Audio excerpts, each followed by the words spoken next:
CBSE class 12 maths हमारा chapter है differential equations और हमारा टॉपिक है लीनियर डिफरेंशियल इक्वेशंस।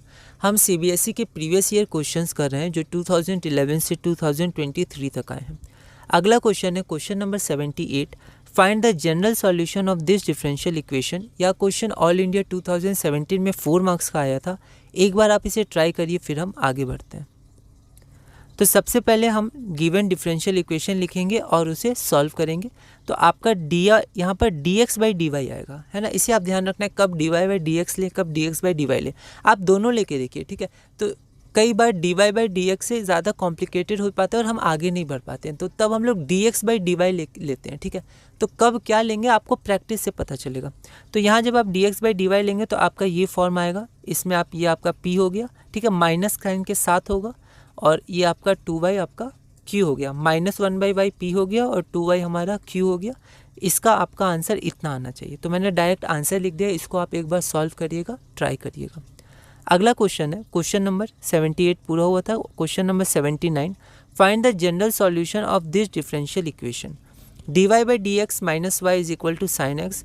यह क्वेश्चन ऑल इंडिया 2016-17 में 4 मार्क्स का आया था। एक बार आप इसे ट्राई करिए, फिर हम आगे बढ़ते हैं।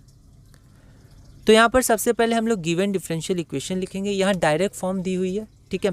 तो लीनियर डिफरेंशियल इक्वेशन है, तो हम इसको कंपेयर करेंगे तो p की वैल्यू -1 आएगी, है ना। माइनस प्लस का आप ध्यान रखिएगा।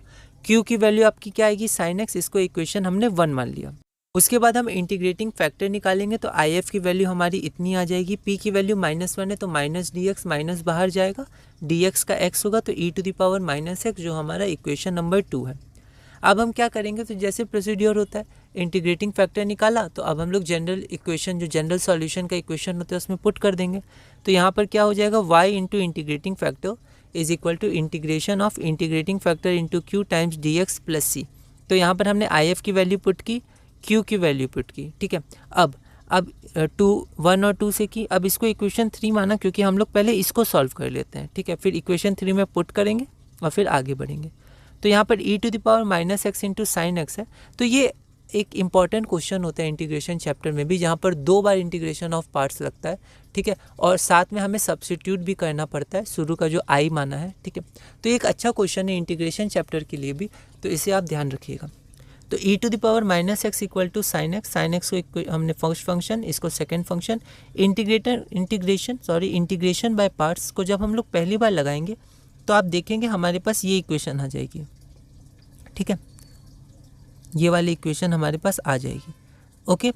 इसके बाद हम फिर से इंटीग्रेशन बाय पार्ट्स लगाएंगे, क्योंकि अभी भी ये इंटीग्रेशन बचा हुआ है, ठीक है। तो जब हम दूसरी बार इंटीग्रेशन बाय पार्ट्स लगाएंगे तो हमारे पास ये इक्वेशन आ जाएगी, ठीक है।